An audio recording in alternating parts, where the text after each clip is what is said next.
Amigos de Venezuela Adentro, qué bueno tenerlos nuevamente aquí con nosotros. Vamos a conversar con Luis Carlos Díaz. Él es ciberactivista, periodista y bueno, una persona que en sus redes sociales nos está dando a conocer buena parte de lo sucedido en las últimas horas con Rocío San Miguel, pero no solamente Rocío San Miguel, porque el patrón primero, hay varias cosas que destacar aquí, quizás comenzamos por allí. Uno, es un activista de derechos humanos. Entiendo, Luis Carlos, que los activistas de derechos humanos hay un protocolo internacional que los resguarda, entre comillas. Y dos, bueno, fue objeto no solamente de detención a ella, sino toda su familia, y aunque el resto quedó con medidas cautelares, salvo entiendo que era su ex esposo y ella que quedaron detenidos, pues bueno, igual el patrón de tener a toda una familia es algo novedoso en lo que ha sido estos años de lucha por los derechos humanos en Venezuela.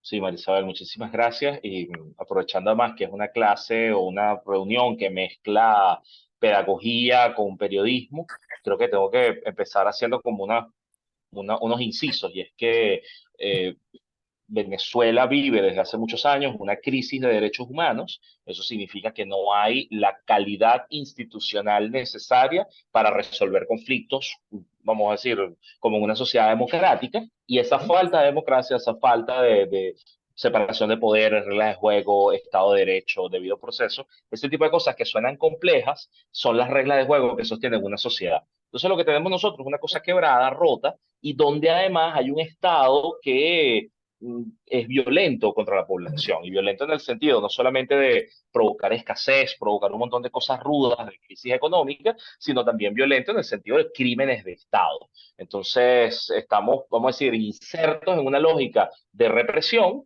y de represión además que incluye cosas graves, tanto que se investigan en la Corte Penal Internacional, que es la corte más, vamos a decir, de más alto nivel en el mundo, donde se juzgan genocidios, crímenes graves. Entonces, este creo que es el marco para explicar que lo que está ocurriendo con Rocío San Miguel no es solamente contra ella, es individualizado, es una rareza, sino que en realidad es un patrón, sino que en realidad es algo que le ha pasado a mucha gente antes y que le ocurra a ella es muy Ay, ya grave va. porque Ujú. además está ocurriendo en un Agarra la contexto hoja de una vez y eh, o sea, Ujú.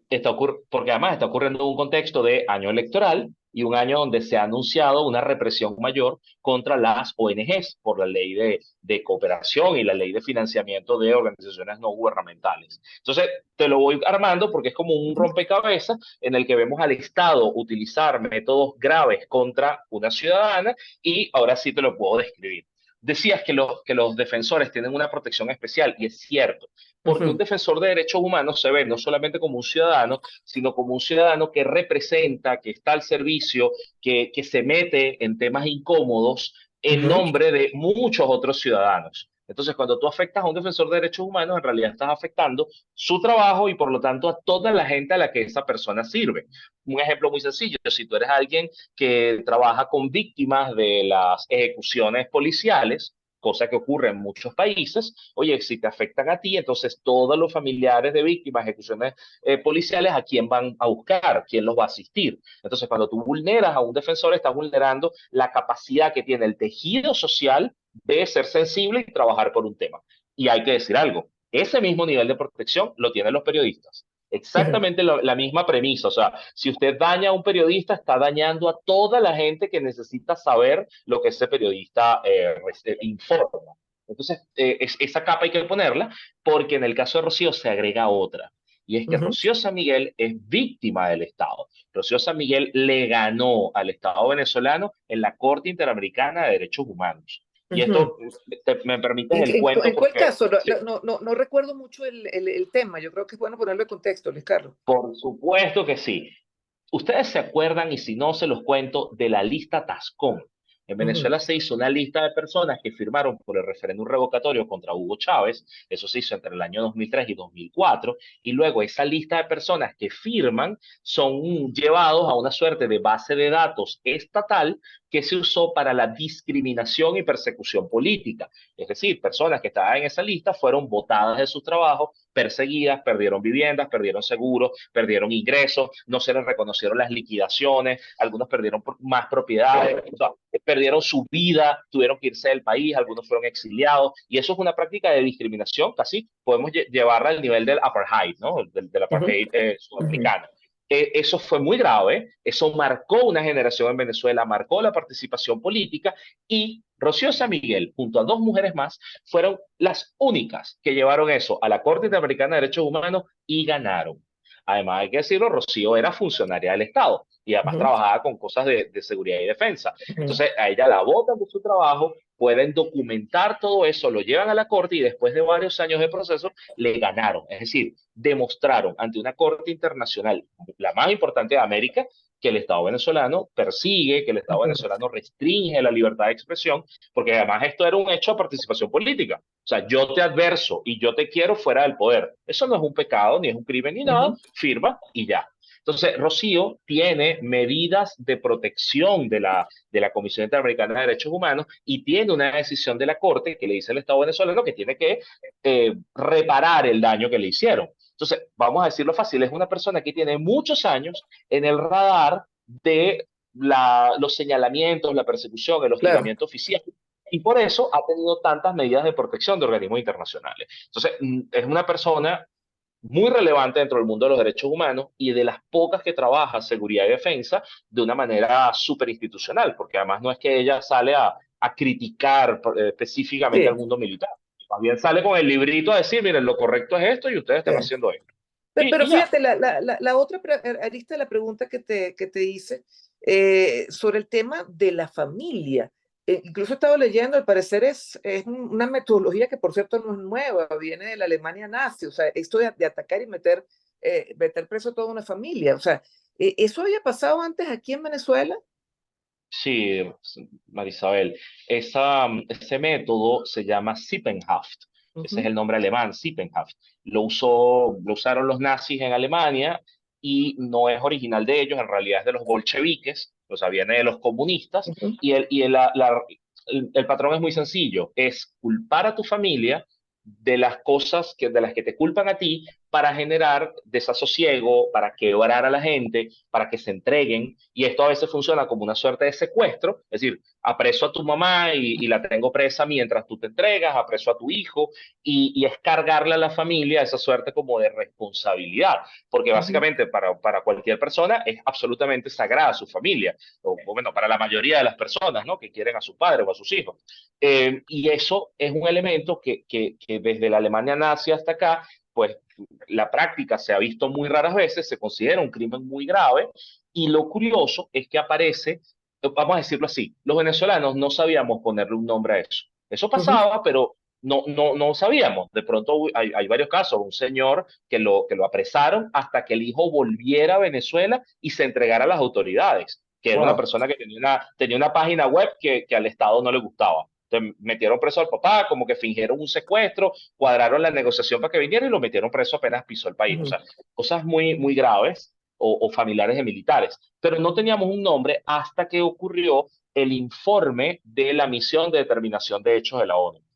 Y esto también es una explicación para quienes nos ven. La ONU tiene el Consejo de Derechos Humanos y hace unos años, en 2019, se aprobó que hubiese una misión específica para investigar crímenes graves en Venezuela. Esto es casi que una puertita antes y sirvió para alimentar a la Corte Penal Internacional. ujú. Entonces, no es un tribunal, la ONU no es un tribunal, pero sí son como unos investigadores que van recabando lo que pasa en Venezuela. Y fueron ellos los que le pusieron nombre. Y este es el cuento más raro de todos.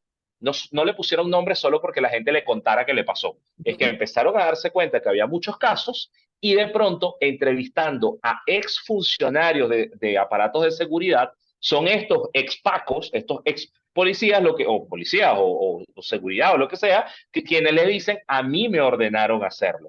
Es decir, es Ujú, una ujú. orden superior y Había me una dijeron que, sistematización.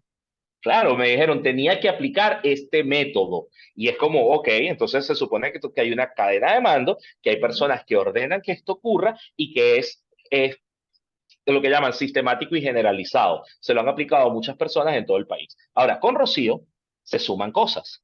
Y es que se suma, por ejemplo, que muchas de esas personas que apresaron vivían fuera del país, estaban de ujú, visita en Venezuela. Wow. Eso te da un nivel distinto. O sea, no puedes acusar de conspiración a alguien que tiene más de 10 años que no vive aquí, ni le Ujú. importa, ¿sabes? No está llevando el día a día. Además, son personas con doble nacionalidad. Varios de ellos son españoles también, lo que reta a la embajada española. Y tenemos el caso además de que están presos exparejas de Rocío San Miguel. O sea, que imagínate Sí, además la dimensión humana de haberte separado de alguien y que ahora estés preso o con un proceso judicial para que digas, bueno, esto es tu culpa, esto pasó sí. por ti. Eso también son maneras de quebrar a la persona. Eso es muy, muy grave lo que le han hecho a Rocío. Ahora, fíjate, hablábamos de, bueno, lo que representa Rocío San Miguel, y hablábamos también, mencionabas la Comisión de la ONU. Eh, Cuando la ONU se pronuncia, y te menciono la ONU porque es un organismo que el gobierno, pues, pareciera tenerle bastante respeto, por lo menos mucho más respeto que la OEA y que otros entes internacionales. Que se pronuncie la ONU en este esquema de organismos mundiales, ¿qué implica, Luis Carlos? Que se haya Mira, pronunciado esto la es Comisión que son de Derechos explicaciones Humanos. que hay que pensar para distintos públicos, porque hay Ujú, gente que ya desde hace rato dice, la ONU no sirve, la ONU es una desgracia, la ONU es un tropiezo, hay que eliminarla. Y yo lo explico de una manera muy sencilla. ujú, La ONU es un club de países, es un club de estados que funciona para cooperar con esos estados para hacer las cosas bien. Es decir, tiene una carta fundamental, la Carta de los Derechos Humanos, y su trabajo es acompañar a los estados a que mejoren ese trabajo, a que hagan las cosas como se tienen que hacer, que sigan estándares. Pero lo que pasa con esta cosa es que no es un club de países buenos. Es un club de países y hay unos países, bueno, que son unos salvajes, que violan derechos humanos. Entonces la ONU está entrampada en que tiene que cooperar con el Estado venezolano. Cooperar es enseñarles, advertirles, acompañarlos a tomar mejores decisiones en la gerencia del poder y la garantía de derechos.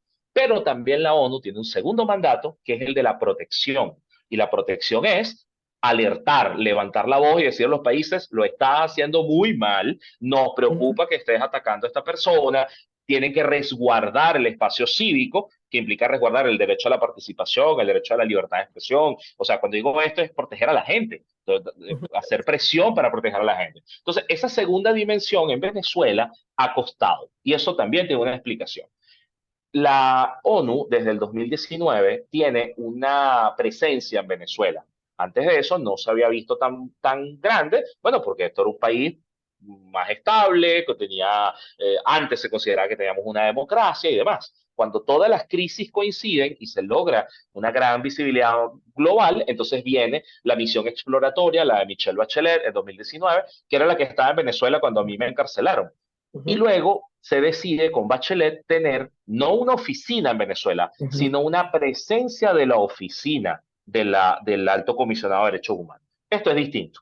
Es ujú, decir, cuando hay una oficina, tú tienes un trato regular, institucional y estable en el país. Esta ujú, oficina no es, esta presencia no es estable. Esta presencia depende de un acuerdo privado que ninguno de nosotros conoce y pareciera que son muy tímidos, son muy limitados para la labor de protección. Es decir, ellos están cooperando con el Estado, lo que significa que se reúnen con los ministros, con los ujú, ministerios, con los organismos de seguridad, también se reúnen con la sociedad civil, con las víctimas, con las ONGs, pero cuando toca la parte de protección, que es decirle al gobierno, lo estás haciendo mal, ujú, no hay ni siquiera canales de comunicación. ujú. Entonces, y disculpa que me alargue, pero es que es importante. En No, no, Argentina, me encanta la función didáctica porque estamos aprendiendo aquí cómo claro, funciona esto.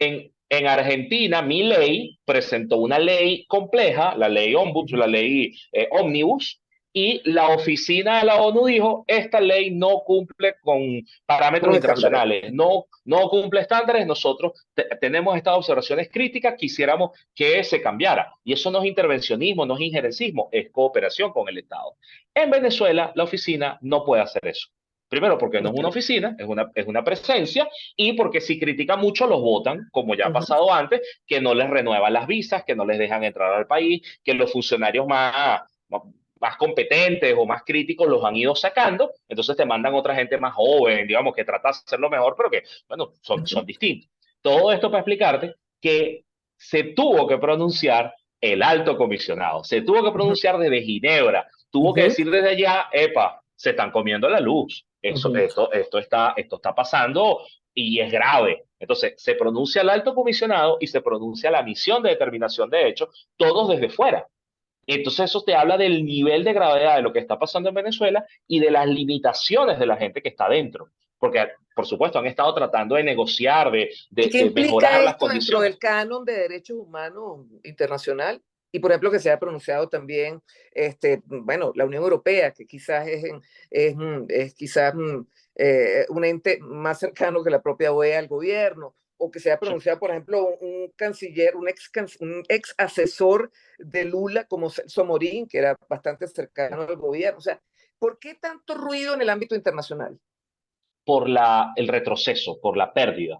Eso, o sea, no se llevaron presa a una persona y ya, o a una persona y su familia.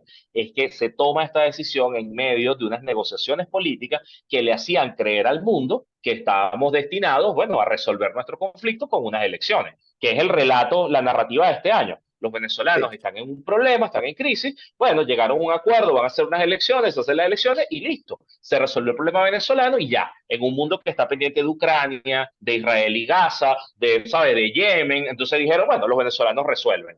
Cuando pasa esta salvajada, lo que empiezan a darse cuenta es que era mentira. Los acuerdos políticos no se sostienen, la paz no es sostenible, el chavismo no quiere dar ninguna concesión democrática porque una ciudadanía más empoderada es más crítica. O sea, tan fácil como que si ellos permiten que se informe más y mejor en medios de comunicación, la gente va a exigir más. Y si permiten que la gente proteste más, pues les va a ir peor. O sea, y si la gente exige, por ejemplo, cuentas por el dinero que está entrando por el petróleo, pues le va a ir peor porque los funcionarios públicos se van a dar cuenta que sí hay dinero, pero no les pagan. Entonces lo que están Ujú. es acallando a toda la sociedad, tratando de reprimirla, de inhibirla, de que la gente diga, sabes qué, yo no me meto en política, yo me voy para Luis Sí. Miguel, yo me voy para la playa, yo no toco esos temas, y más bien callan a otros, como, oye, no hables de Rocío, oye, no le des tan duro, oye, ¿sabes? Eso es inhibición y eso es un Sí. efecto de los crímenes de lesa humanidad. Entonces, esta gente se tiene que pronunciar porque si lo dejas pasar, ¿qué va a ocurrir? Bueno, que van a usar a muchos más presos políticos como fichas de cambio, que es algo que Mm. están tratando de hacer. Agarran a presos y dicen, bueno, quítame las sanciones personales de fulano, rebájame tal cosa, permíteme acceder a más dinero, y esa estrategia fracasó. La estrategia Ujú. de darle todo al Estado, o sea, todo, quitarle sanciones generales, permitirle transar Ujú. petróleo en Estados Unidos, a cambio de nada, pues no Ujú. funciona. Entonces, es un problema porque si no le das una respuesta, una solución a Venezuela, la migración en el continente se va a Claro, explotar. O sea, no claro. somos Cuba, que es una islita. Claro. Ahora fíjate, ahí dentro de este contexto o este relato de cosas, hay algo que también, un término que se viene manejando y apelo a tu función didáctica, el término de desaparición forzada. ¿Por qué esto está siendo catalogado como una desaparición forzada? Si, bueno, después habló el fiscal, después, por cierto, creo que 2 días habló el fiscal diciendo sí, bueno, si fue detenida, pero todavía no se sabe, los abogados no han podido tener contacto con ellos. O sea, ¿qué implica el término desaparición forzada? Sí.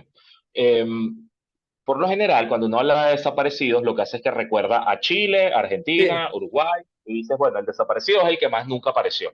Es el sí. que se llevaron, lo tiraron en un helicóptero en alta mar y ya. Eso no es así. Ese es un tipo de desaparición y es grave, pero se ha constituido otra forma que es esto que llaman desaparición forzada de corta duración. Eso de corto, todas son graves. Ujú. ¿Y qué es la desaparición? Lo voy a explicar a ver si hay alguien en la audiencia. Si usted tiene un carro y lo para en la acera y se va, y cuando vuelve el carro no está, pasan dos cosas. Si usted tiene la placa en la acera anotada con el lugar donde está ese Ujú. carro, tú dices, bueno, me remolcaron, voy al sitio donde me remolcaron y ya. Si no hay nada escrito en la acera, ¿qué pasa? Tú piensas que Si te no lo hay robaron, o sea, te lo robaron, no sabes dónde está, entras en tensión, ves para los lados, ¿dónde está mi carro? ¿Dónde está mi carro? O sí. sea, ok, vamos a llevar eso con la gente. Si a alguien se lo llevan detenido y no le informan a nadie dónde está, ¿qué pasa? O sea, estás rompiendo a la sociedad, estás rompiendo a la familia, a la gente, a los amigos, porque todos dicen, bueno, ¿dónde está esta persona? Ujú. La desaparición es un crimen muy grave porque deja a la persona vulnerable. Porque así como la familia, los abogados, nadie tiene acceso a ti, nadie sabe de ti, y aumenta el miedo y aumenta toda esta cosa horrible, para el preso también. Para la persona presa puede estar en cualquier parte. En cualquier parte. Puedes estar incluso metido en la maleta de la unidad policial, te pueden estar ruleteando. Puedes estar en una casa clandestina de tortura, como demostró la ONU que pasa en Venezuela. Puedes estar en distintas cárceles y te van, ¿sabes? Y no lo sabes. Entonces, esa vulnerabilidad es grave porque se va juntando con otras violaciones. Te las cuento. La incomunicación, la Sí. falta de defensa, la garantía de derechos y además eso le da al Estado abre la puerta a que haya tortura, malos tratos, presión, obligación a autoincriminarte. Vale, entonces lo que vamos a hacer es lo siguiente. En Venezuela ahorita hay una pelea porque a las autoridades no les gusta que se habla de desaparición forzada. Y hoy amenazaron, dijeron que el que diga eso está mintiendo Sí. y la mentira tiene castigo. Ok, yo voy a leer Que está al qué es. margen de la ley, dijeron Sí, textualmente. yo voy a leer qué es. Para que ocurra una desaparición forzada ocurren los siguientes elementos. Primero, una detención. Segunda, cometida por agentes del Estado o por personas o grupos de personas que actúan con la autorización, el apoyo o la aquiescencia del Estado. ¿Sabes qué incluye esto? Los colectivos que en el año 2014 y 2017 agarraban gente y se la llevaban también. Entonces, apresaban gente de ellos y la desaparecían. Parte 3, esto es lo más importante, la negativa del Estado a reconocer la detención cuando dicen yo no sé, eso no fue aquí, yo no sé nada, o la suerte o el paradero de la persona, porque en definitiva el fin es sustraer a la persona de la protección de la ley. O sea, cuando tú estés a la vista, tú estás protegido por la ley. Cuando el Estado te quita, te saca del radar, ¿quién te protege? Entonces, esa es la otra parte. Con Rocío San Miguel, sus abogados fueron a todas las cárceles de Caracas, a todos los centros de detención y se los negaron. Le dijeron, no está aquí. No está aquí. Entonces, claro, no es que el Estado te va a dejar una factura pegada en la puerta, es que incluso buscándolos, el Estado te lo niega. Y luego pasó algo más grave. La detención fue el domingo, pero fue el viernes, pero el día domingo, el Estado venezolano publica y dice, nosotros lo detuvimos. Y eso lo dice, es un informe Sí, oficial. Dijeron, nosotros lo detuvimos. Pero cuando sí. dice, nosotros lo detuvimos y no te dice dónde está, se mantiene la desaparición forzada. ¿Sabes? Entonces, Ujú. aquí se tejieron unas mentiras diciendo, por ejemplo, uno, si la Embajada de España preguntó por ella, entonces no está desaparecida. Si las Mm. ONG preguntaron por ella, entonces no está desaparecida. Si dijimos que la detuvimos porque teníamos una orden de detención, entonces no está desaparecida. Todo eso es mentira, porque la desaparición se acaba cuando familiares o abogados tienen acceso a la persona, acceso directo, sentarse en la misma mesa como en las películas y poder hablar y poder decir, ah, bueno, esta persona está aquí. ¿Vale? Hay una trampa que se quiere hacer ahora y es decir, que como ellos se vieron en el juicio, como ellos se Ujú. vieron en la audiencia de presentación, entonces la familia la vio, pero eso no cuenta, porque la familia también estaba presa y desaparecida, Claro. se vieron, por cierto, no fue en un tribunal, fue dentro de un centro de reclusión. O sea, la audiencia de presentación no se hizo en un tribunal, se hizo Y dentro de un corrígeme, sus centro. abogados no tuvieron acceso, cosa que también Los es irregular, abogados, ¿no? peor, los ¿Quién la abogados representó estuvieron a en ella? una defensa pública que es como un abogado del Estado que trabaja para el Estado y que muchas veces es del partido de gobierno. Entonces, de hecho es más feo, los abogados estaban afuera, los abogados estuvieron afuera preguntando por ella, se la negaron y horas después, como a las 10 de la noche, hacen la simulación de juicio, la simulación de audiencia y entonces, claro, de ahí, ¿qué tipo de defensa puedes tener? Entonces, tampoco puedes decir que ella no está desaparecida porque la hija la vio. Imagínate ahora lo desagradable para Rocío, y vamos a ponerle nombre, ¿no? Imagínate a Rocío, se la llevan presa un viernes y que la presentan en una cosa el lunes y que vea a la hija entrando presa también. Sí, imagínate Qué locura. cómo te quiebra eso como Sí, persona. sí. Eso es un horror. Por eso es que hoy las defensoras de derechos humanos dijeron, no vamos a tolerar un video de Rocío autoincriminándose, porque Sí. básicamente lo que le han hecho es tan horroroso que, bueno, si logran quebrarla, bueno, lo que diga no va a tener validez, porque es que se Claro. ha roto el debido proceso, que es las reglas de juego para hacer un buen juicio. ¿Qué viene después de esto? O sea, a ver, porque lo que uno ve es que lo que se quiere generar con todo esto es mucho miedo Sí. y pareciera que lo están logrando. Ahora, detrás de esto además viene una ley que atenta pues precisamente contra defensores, entre otras organizaciones contra defensores de derechos humanos. O sea, ¿ante qué estamos? Sí, Un podemos estar escenario en además la. preelectoral, entre comillas, además. Claro, es que podemos estar a las puertas de un escenario altamente represivo como el de Nicaragua. En Nicaragua fueron barriendo a las ONGs, a los activistas, y encarcelaron a muchísimas personas, centenares de personas, sobre todo quienes aspiraban al poder, quienes eran críticos. Y bueno, Nicaragua decantó en esta cosa hoy, que es la peor dictadura del continente, porque además eliminaron hasta la iglesia, ¿sabes? Le quitaron todas las propiedades a los jesuitas, votaron a las hermanitas de los pobres, a las de Calcuta, a todo, a los scouts los declararon organización terrorista y los votaron, o sea, desastre absoluto. Venezuela no ha llegado todavía a ese punto, pero está apuntando hacia allá, que es una cosa muy grave. La otra es, bueno, que por la visibilidad de Venezuela y por la importancia geoeconómica del país, bueno, puede haber muchísima más presión internacional para contener, para generarle costos a eso. A Nicaragua no se le generaron costos porque ni es país petrolero ni depende en mayor medida de comercio internacional y, vamos, un país más pequeño que vive con menos. Con Venezuela la cosa puede ser un poco más complicada. Pero viene lo otro. Yo creo que hay que fajarse, hay que dedicarle mucho tiempo a explicar estas cosas como te las he ido contando y más, porque que más gente se entere de estos patrones, de estas prácticas, ayuda a que estemos más fuertes entre nosotros. Fuertes a saber identificar cuando otra persona es víctima, cuando está en riesgo, cómo tomar mejores decisiones, cómo tener protocolos de acción unos con otros. Bueno, porque también cada persona tiene un perfil de riesgo distinto y tú puedes decir, oye, si me pasa algo, avísale a todo el mundo, haz mucho ruido, o no, avísale a la embajada de tal país y pueden ayudarme, o no le digas nada a nadie, que yo tengo un contacto dentro y trato de cuadrar. O sea, cada quien tiene un protocolo, no hay una receta mágica. Y yo creo que algo rudo que puede pasar en este momento es que la ventana de oportunidad de sacar a Rocío de la oscuridad se puede agotar y se convierte como Javier Tarazona, otro gran defensor de derechos humanos, muy querido por la comunidad, se puede convertir en un rehén, en una suerte de ficha de cambio para las negociaciones, cosa que es muy cruda porque entonces significaría que todos los demás están en riesgo. O sea, todos los demás son secuestrables en cualquier momento para cambiarlos por algo.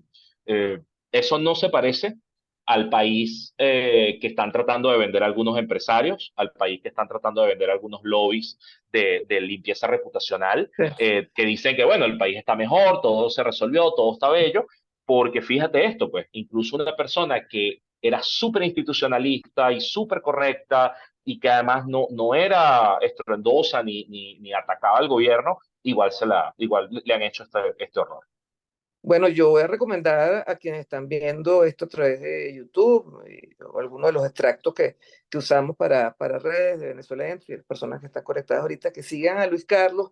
¿A quién más recomendaría? Redes de Provea, eh, activistas en temas de derechos humanos, Luis Carlos, para estar Sí, informados. Porque, bueno, también acá yo te está súper haría, el tema de censura y autocensura muy, muy grave. claro, no, pero te haría una lista. Hoy hablaron 5 mujeres extraordinarias, defensoras de Ujú, derechos humanos. Hablaron por Rocío y para ujú, Rocío. Entre ellas te las voy nombrando. Marta Tineo, que es abogada, que está en ujú, una ONG que se llama Justicia, Encuentro y Perdón.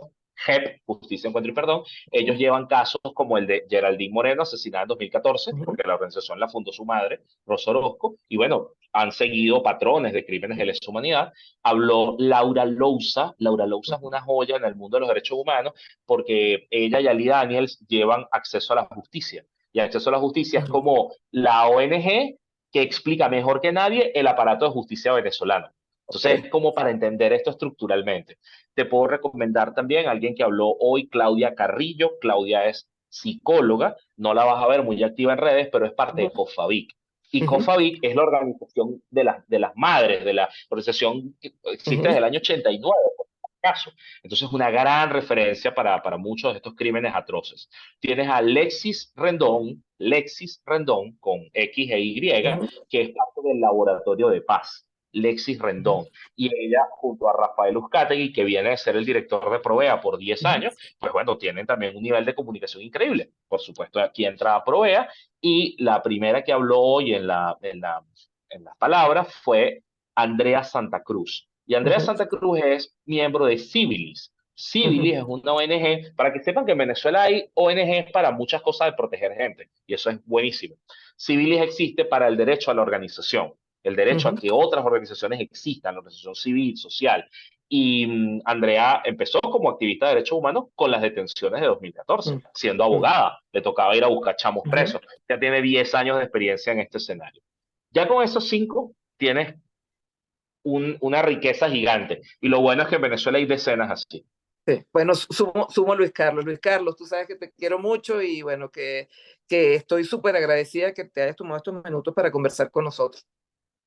Cuídense muchísimo y de verdad mil gracias por la atención al tema, Rocío San Miguel. Un abrazote. Chao, chao. Y bueno, por Cuídate supuesto, mucho. gracias a todos los que se conectaron. Un abrazo. Chao.